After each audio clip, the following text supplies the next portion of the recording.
and welcome back to my channel, Bookkraves with Giselle. What's up? What's you seeing? How are you going? I am so excited to share with you these books, y'all. These are my top 10 dark romances of 2021. These books are hot.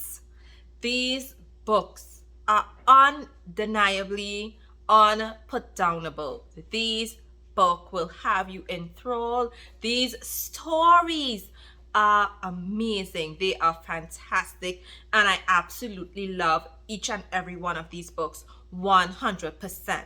If you are new to my channel, welcome. I talk about romance books here. Absolutely love them, and that is all I share, to be honest. Fictional romance books, love them. They are parts of my life. If you enjoyed this video, please give it a thumbs up. And if you have not subscribed to my channel, bro, sis, what are you waiting on? Subscribe to my channel and be part of Bookkraves. I'm on Instagram, Facebook, as well as Twitter. I am there. So if you want to follow me there, feel free to do so. So let's get into these top 10 books, these top 10 dark romance books of 2021. First up, I have Kingdom Fall, a Zavarelli, and oh my gosh, if you have read her books, any of her books, you know why this is on my list. So in this book, you have Alysso. Alysso is a debt collector, and then you have Natalia. She is a nanny, or pretending to be a nanny, so that she can get close to Alysso to kill him because of something that happened in her past, as well as a child that Alysso has adopted and is taking care of. It's actually her child, but he doesn't know anything about that. Listen, this story, I already reviewed this on my channel. This story kept me on the edge of my seat. It is phenomenal. It is heart-racing. Literally, it had me on the edge of my seat throughout the entire book. What Natalie plans to do with the debt collector and the position that Alysso holds within that organization. If they found out, listen, there's murder, there's mystery. You have Alysso suffering from something that happened in the past. He's battling with his own demons. I think what I love about this story is Natalia, she's basically, she cannot speak because of something that happened. I don't want to sell out too much. Because of what happened, her vocal cords was severed and she cannot speak. And it's all intertwined and linked together with this child that she's babysitting. When I tell you this book is great, it is good. It is good. It is so, so, so good. Up next, I have Quiet Chaos. Listen, I absolutely love this book. It's also one of my favorite BWWM romances of 2021. In this book, we meet Mecca and Arjun. Mecca, she's the head of the Black Saints. She has now taken over from her father, or who she thought was her father. And Arjun, he is part of this organized crime, of this big international syndicate, and they get married because of something that happened in the past in book 1. And Arjun and Mecca, they have to find a balance in their marriage, because Arjun, he is not accustomed to women being so powerful or being on his level. He's not accustomed to women being able to handle their business, being able to run a crime organization. No, he's not accustomed to that. So having to deal with someone as powerful and intelligent and strong-willed as Mecca, you have those two forces, and on top of that, you have secrets coming out about Mecca's heritage and who her mother is, who her father is, all this deceit. This book, again, it is so, so good. No wonder this is one of the top books that I read in 2021. Once you start to read this story, you dare not stop. You dare not put it down. You dare not say, oh, I'm going to come back to you tomorrow. No. This is one of those books, once you start to read, you have to read from beginning to end in one go. Next up, I have an MC romance. And in this book, we meet Mary Beth and Ramsey. And Mary Beth, she is the daughter of a don, someone very powerful in the mafia. And then Ramsey, his father was the president of the MC. And it so happened that his father was set up by someone in the mafia and was murdered. And Ramsey's now head of the MC. And he's now seeking revenge for what was done to his dad and the debts that the MC incurred because of someone who wanted to rise to power in the mafia. This book, it is action from beginning to end. And like, well, all dark romances, you have the elements of an almost rape, you have kidnappings, you have all of these things mixed up into this one story. Mary Beth, listen, Mary Beth is not no quiet girl. No. You know how sometimes when you read a mafia romance, you would see how the daughters are trained just to, you know, be nice, dress nice, talk nice, and be very quiet and well-mannered for their future husband. No. Mary Beth wasn't like that. Mary Beth is like guns blazing. Right? So Mary Beth didn't take anything lying down. She's like, no. She wants to find out what happened because her best friend kills herself. She knows her best friend and she knew her best friend would not do anything like that. Or was it that her best friend was raped or something along those lines? And you're like, what, Mary Beth? So Mary Beth, she ends up falling for Ramsey. They team up and they solve the mystery, fall in love. This story, I loved this story. Again, this is one of the best MC romances that I read this year. Woo! Okay, it was getting dark. Just in case, you know, it was getting dark and we needed some light to talk about these dark books. So I read Lessons in Sin by Pam Godwin. Oh my gosh. This book, I'm going to put the link to the video in the card. This is a taboo story between a priest and a young girl that just turned 18. And this priest, he had like all these dark needs. And in comes Tinsley. Tinsley is like this 18-year-old rebellious daughter. She's from a big family with money, with businesses and so on. And then you had Father Magnus. Father Magnus, he was like this party goer. He was into making his millions, his billions. And then he decides, you know, to become a priest and to be celibate and all of that. Here comes Tinsley tantalizing this priest, bringing out his dark needs that he has suppressed. This book was so steamy. So you have this forbidden story between a teacher and his student. You had the punching of the V card. You had the dirty talking. It is also an age gap romance. Mind you, I can't forget to mention that. So it's forbidden. It is taboo. There is age gap. There is priesthood. There is celibacy. There is so much going on with this book. You have Tinsley pushing Father Magnus to the edge. Hopefully the Lord forgave them because he was pushed to the edge, so he could not be responsible for the results. Right? Tinsley had to deal with that. So absolutely, wholeheartedly loved Lessons in Sin. This year, mid-year, whenever, like when this book was released, I read it. I actually received an advance copy of these books, I should say. And it is When Heroes Fall and When Villains Rise. Something right up my alley. So this is a mafia type romance. This is a dark mafia, romantic, suspense, erotic thriller, you name it. This book has it.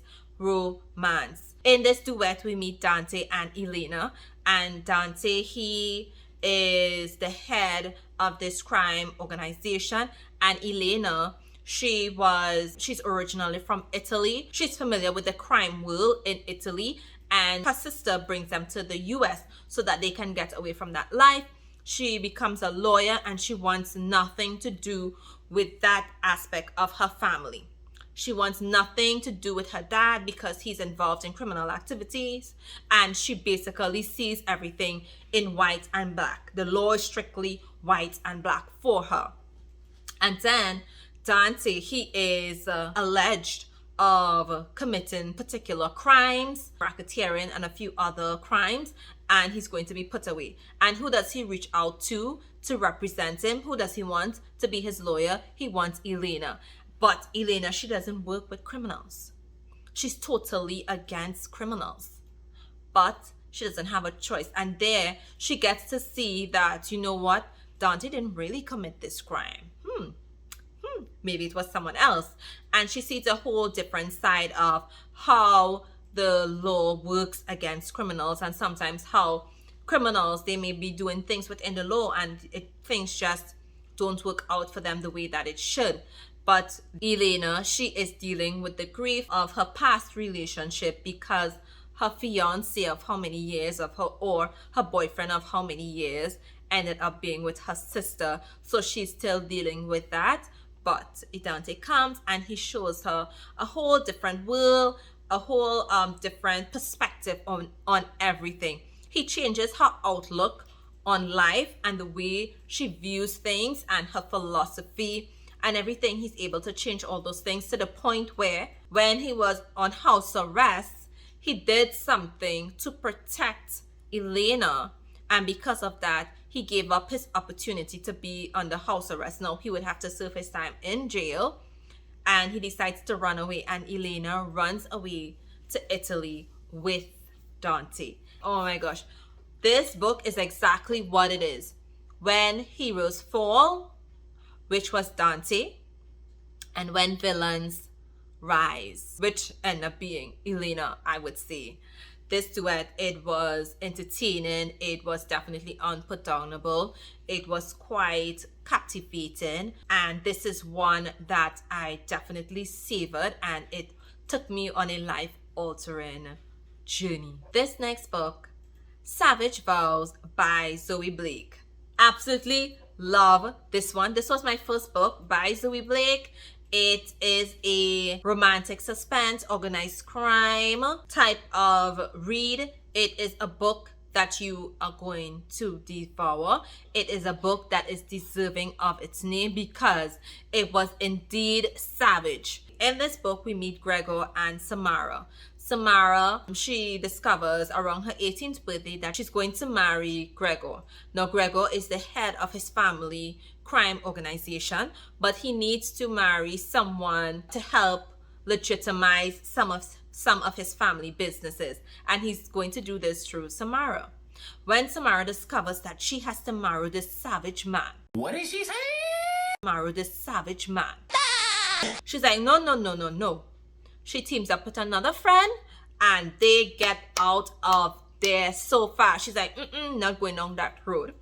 And so she was running and changing identity and all of that for 3 years until he gets her and he brings her back. Their relationship, it definitely takes on some dark elements because, as I said earlier, Gregor is a savage, and you have where Samara, she eventually falls in love and then she discovers certain secrets about her family. Yes, you have like Gregor trying to chain her up, tie her up, lock her in rooms, all of these things again that you find in dark themes, because he was not letting Samara go once he found her. Savage Vows by Zoe Blake. You definitely need to check this book out, sir, if you have not. Next up, I have Savage Beginnings by L.J. Beck and C. Hallman. This was my first book by these authors. In this book, we meet Elena and Julian. And basically, Elena is sold for $10 million to Julian. Julian has a vendetta against Elena's dad because he was responsible for killing his mom. You see where Julian doesn't really want Elena, but eventually, yes, he decides, okay, he wants to keep her. He's not going to give her back. And then once she really gets to see the true nature of her father and how her father actually did not really care for her. Basically, she was just there for monetary gain. Once he sold Elena to Julian, he wanted to try to get her back to give her to someone else's. Julian basically treated her as property, had her locked in a room, wouldn't allow her to do certain things, and eventually when she wanted to run away, thinking that she would go back to her dad. You had people dying. You had people being murdered. You had people wanting to kidnap her. This story was full of surprises. It was definitely a page turner again. What I absolutely loved was how you saw this change in Julian towards Elena. You got to see eventually his softer side and why he is the way that he is. He's also the head of his family crime organization. This story is definitely going to leave you intoxicated off of the dark themes, as well as how the story unravels between Julian and Elena. I am honestly surprised that this book even made it on this list, but I had to be honest and true to myself. So I did a reading vlog, reading book 3 of this series, and I gave my honest reaction and my honest opinion when I read the book. But that did not take away from the first book, which I absolutely enjoyed. And this book is Wicked Night, and it is written by Tracy Lorraine. And it is book 1 in the Night Ridge Empire. Book 1, see book 1? Book 1, it is dark, it is twisted, it is enthralling, it is engrossing. It is one that surprised me. It had my heart racing. It had my blood boiling. It had my heart pounding. This story, Wicked Night, we meet Stella and Sebastian. And Stella, she is new to this high school. This is a young adult romance. So she's new to this school. However, before she starts the school, she meets Sebastian in a graveyard and they hook up. Like, they're both dealing with different issues. Now, she starts school, she sees Sebastian and she's being bullied by Sebastian and his crew for what she don't know. And as the story progresses, you see like the tension and the interaction between Stella and Sebastian. It's so intense and electrifying, and their chemistry, it is spot on. Spot on. You have the dark elements to it. You have knife play and all of these things in this book. I was so surprised by this story with Sebastian and Stella, and I was excited to read the other books in the series. Now, this made it on my top list because it's honestly one of the best dark romances that I read this year. Some persons would say, oh, a book is dark. And when I read it, I'm like, what part of this is dark? This ain't dark. But this one that I'm talking about, Wicked Night, it is definitely dark. I consumed this book. It is so sinful and lustful. It is so good. It is definitely steamy. One of the steamiest books I would say that I've read this year. Stella, she's a badass. Like, Stella, she's strong-willed, and regardless of the bullying tactics that Sebastian and his friends did, whatever they did, she was able to give them back tenfold. She was able to overcome those challenges, those situations in her own twisted way. This book, definitely really good, really good, really good. Next up, I have Dark Queen, written by Dukey. And in this story, we meet Alyssa and Luca. Luca is the head of a crime organization. And Alyssa, her mom just passed away, and her mom had her training to be a ballerina, train her to be dancing and whatnot. And she gets a chance through a scholarship to attend a prestigious academy. She goes there and she's not successful. However, Luca sees her and he becomes very enthralled, and he sponsors her so that she can attend the school, and she also does waitressing at his bar. And with Luca, everyone that is close to him, any female that is close to him, gets murdered. So yes, he's attracted to Alyssa. Yes, he wants Alyssa. He's scared that if they become anything, that she's going to get murdered, just like the woman in his past. And you have Alyssa. Alyssa is all into Luca. She likes that. She can handle the darkness, regardless of how she grew up. She's all for embracing that darkness within her and embracing all this murder and crime and this whole type of mafia world, underworld type of vibes, she's all for that. And I really enjoy that about this book, because sometimes when you read books like this and the heroine is attracted to this female who wasn't brought up into this life, you know, they all run scared and all of that. No. With Alyssa embraced that, and it actually helped her to become more of who she is as an individual. The way that this story unfolds again, it was fantastic. Last on my list is Sweet Temptation by Cora Reilly. This book, it is sweet, it is spicy, it is steamy, it is addictive, it is one that you will devour, it is one that you will not be able to put down. This story, it is an age gap mafia romance, and we meet Giulia and Cassio. Cassio, he holds a position in the New York mafia organization. He works under Luca. Luca has his own book, Bound by Honor, which most of us, including myself, love. And then we meet Giulia. Giulia, she just turned 18 and she is now engaged to Cassio. Because Cassio's wife killed herself, he needs to remarry because of his position in the mafia. Giulia, because of how she was bred, she goes into this relationship wanting it to work, wanting to actually have a honest to God good marriage. However, Cassio, because of the 13-year age difference, he sees her as, you know, a little girl, especially the way that she dresses. She doesn't dress like, you know, an adult. She still dresses like a teenager. And because of that, he don't want to have a real marriage with her. But it's all good because Giulia got him to bend to her will. And eventually they did have a good, fulfilling relationship. But to get there, and knowing that Cassio had to lie to Luca to cover up things. Within this story, you had someone wanting revenge, someone wanting to kill Cassio, Cassio having to kill someone. This story was really, really good. Awesome. Loved this story so much.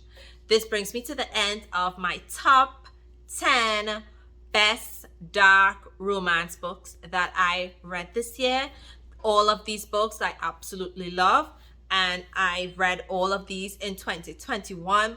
These are all fantastic, phenomenal stories. All these books, you're going to want to devour these stories. If you love dark romances and you have not read any of these books, you need to get your hand on anyone. Just you can pick any one of these books and you are going to enjoy the story from the first word to the last word, from the first page to the last page. All of these books are fantastic. If you enjoyed this video, give it a thumbs up. If you have not subscribed yet to my channel, subscribe and hit that notification bell so you know when I post a video. So you will know when to tune in. You will know when I drop another video. And look out until I post another one.